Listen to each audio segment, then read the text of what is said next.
What you see here is a migrant detention center in Florida. The White House has nicknamed it Alligator Alcatraz. The name comes from two things. First, the famous Alcatraz prison in San Francisco Bay, which President Donald Trump once said he wanted to reopen. And second, the Florida location itself. Built in wetlands west of Miami, an area full of alligators, crocodiles, and even pythons.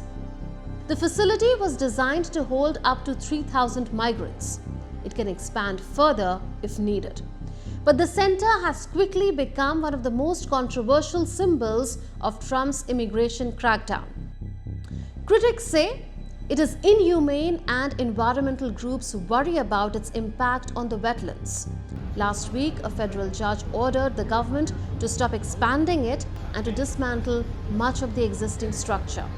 Hello and welcome to Connecting the Dots. I'm Unman Bhattacharya. Let's delve deeper into President Donald Trump's immigration crackdown.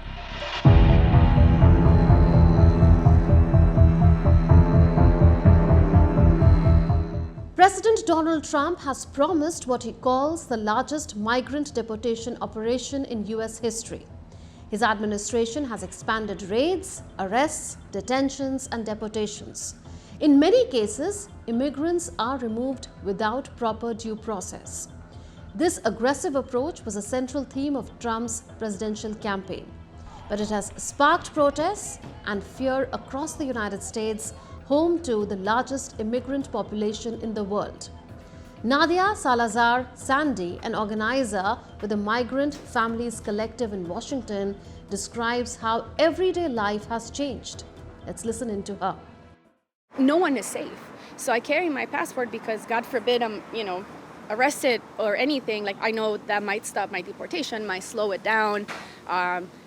And honestly, it feels like some type of protection. My parents carried their passport around. My husband carries his passport around. What makes Trump's plan different from earlier administration is not only the scale, it is also where migrants are being sent.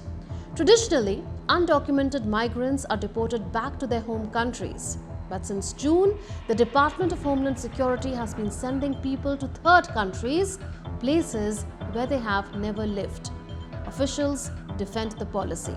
I'm now quoting their words. They say it is sometimes the only way to remove people so uniquely barbaric that their own countries won't take them back. Here are some of the deals already signed. Uganda in Eastern Africa has agreed to take in migrants from Africa and Asia, provided they don't have criminal records. Honduras in the Caribbean will receive several hundred deportees from Spanish-speaking countries. Other countries like Ecuador and Spain have also been approached by the Trump administration. Human rights groups strongly oppose this. They warn that deportees may face violence, political instability, or even be expelled again to places where their lives are in danger. Uganda's deal is especially controversial. The country already hosts 1.7 million refugees, the largest refugee population in Africa. These people mostly come from nearby conflicts in the Democratic Republic of the Congo, South Sudan, and Sudan. Many Ugandans argue their country is already overburdened. Critics fear that taking in migrants deported from the United States could strain resources even further. And Uganda is not the only African country involved. In July, 5 immigrants from Vietnam, Jamaica, Laos, Yemen, and Cuba were flown to Eswatini. This is Africa's last absolute monarchy, ruled by King Mswati III since 1986. The king lives in luxury while much of the population remains poor. Human Rights Watch and even the US State Department have criticized the country's rights record. Public anger grew when it was revealed that Eswatini had accepted these deportees. South Sudan, a country torn by conflict, has also agreed to take deported migrants. Rwanda will accept up to 250 people. Yet, Rwanda itself faces criticism for mistreating political opponents and expelling refugees. Other African countries have been approached too, including Liberia, Senegal, Gabon, Mauritania, and Guinea-Bissau. Nigeria, however, has flatly rejected the idea. Its foreign minister said the country already has enough of its own problems. Even beyond Africa, countries like Panama and Costa Rica have agreed to take in several hundred African and Asian migrants. This brings us to the man whose case has become a lightning rod in Trump's immigration crackdown, Kilmar Ábrego Garcia. He is a 30-year-old from El Salvador. At the age of 16, he fled gang violence and made his way to the United States. He later settled in Maryland, where he married a US citizen and worked in construction. In 2019, a US immigration judge ruled that sending him back to El Salvador would put his life at risk. Deportation was then blocked. But in March 2025, something shocking happened. He was wrongly deported anyway. Officials later admitted this was a quote-unquote administrative error. Back in El Salvador, he was placed in a maximum security prison. He says he was beaten and tortured there. His wife and lawyers fought tirelessly, and by June, he was finally returned to the United States under court order.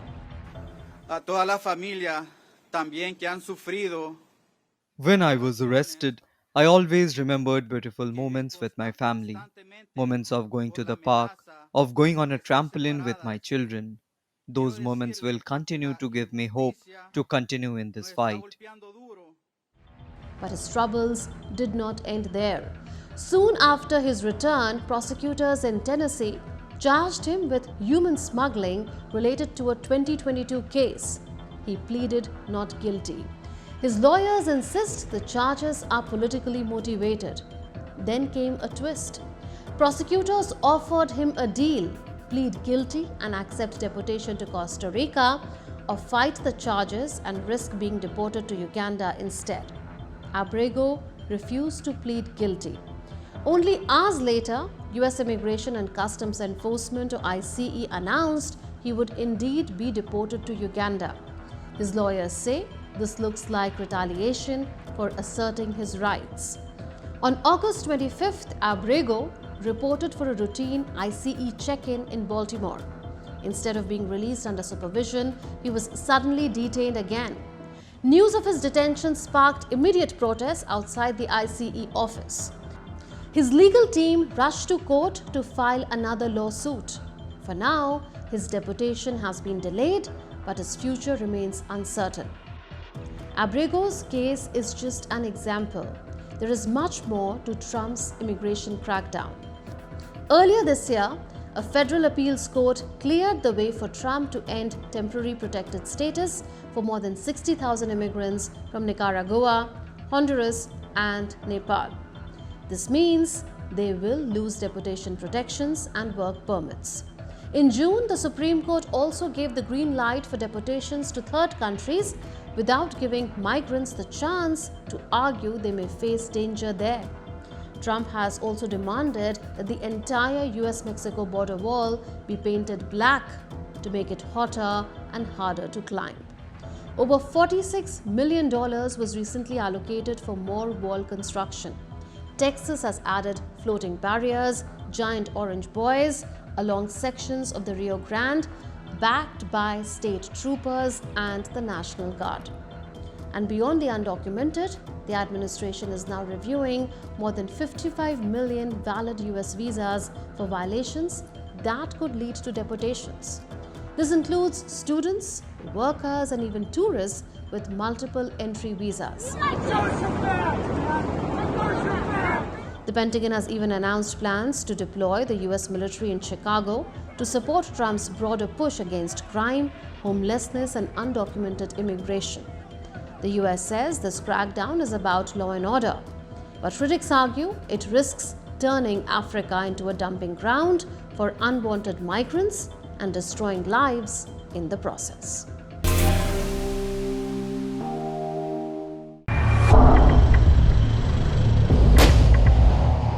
South Korea and the United States are conducting major joint military drills.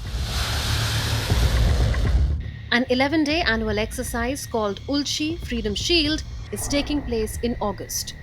This year's drill is testing an upgraded response to heightened nuclear threats from North Korea. It even includes a scenario of a North Korean missile launch.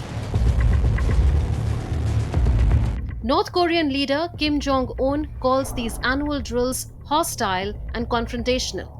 Now see this: sirens and evacuation alerts. This is a civil defense drill in South Korea. It is linked to the joint military drills we saw earlier.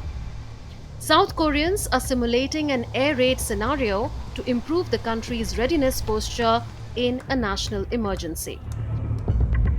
Amid all this, Kim Jong-un supervised the test firing of 2 new air defense missiles. As per North Korean state media, the test firing took place on Saturday.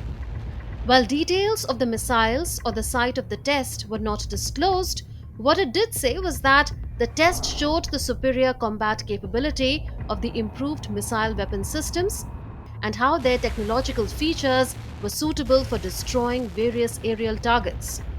The missile test and the joint military exercises show rising tensions in the Korean peninsula.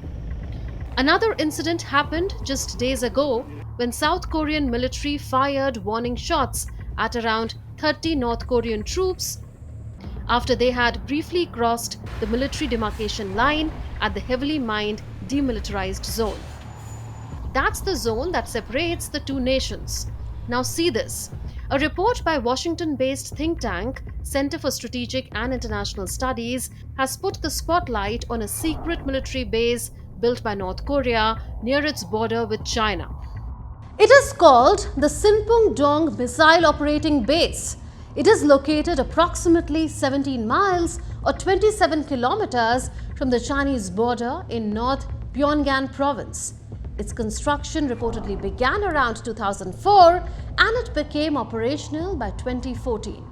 The facility likely stores 6 to 9 nuclear-capable intercontinental ballistic missiles or ICBMs and their launchers.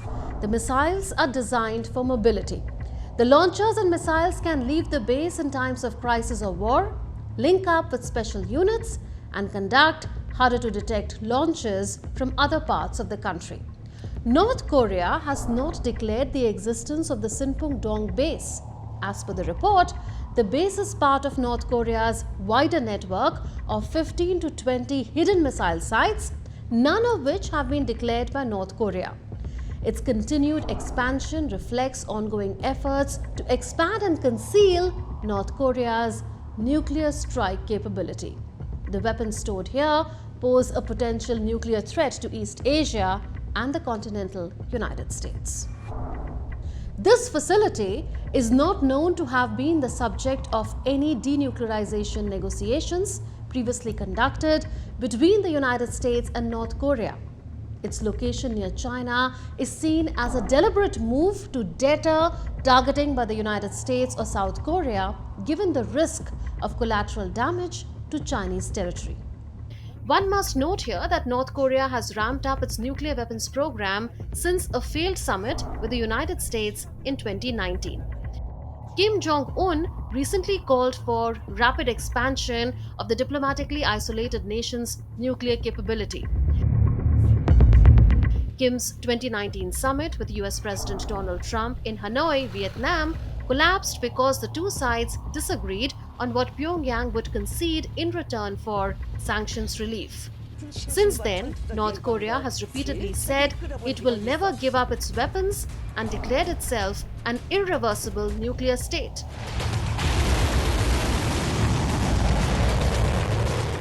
What's more, amid Kim's nuclear ambitions, Pyongyang has drawn closer to Moscow. These are never-seen-before visuals of Kim Jong-un awarding state commendations and hugging visibly emotional military personnel and placing medals beside portraits of soldiers reportedly killed fighting for Russia in its war with Ukraine. South Korean and Western intelligence agencies say the North sent over 10,000 soldiers to Russia in 2024, mainly to the Kursk region, along with artillery shells, missiles, and long-range rocket systems. Trump has held high-profile talks with Russian and Ukrainian leaders in recent days in a bid to end the conflict. This is very, very important.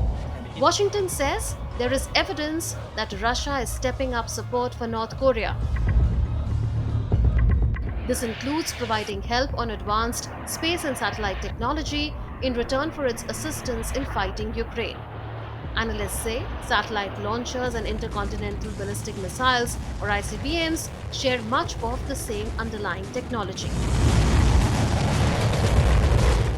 All in all, these developments are contributing to uncertainty and volatility in the region and beyond.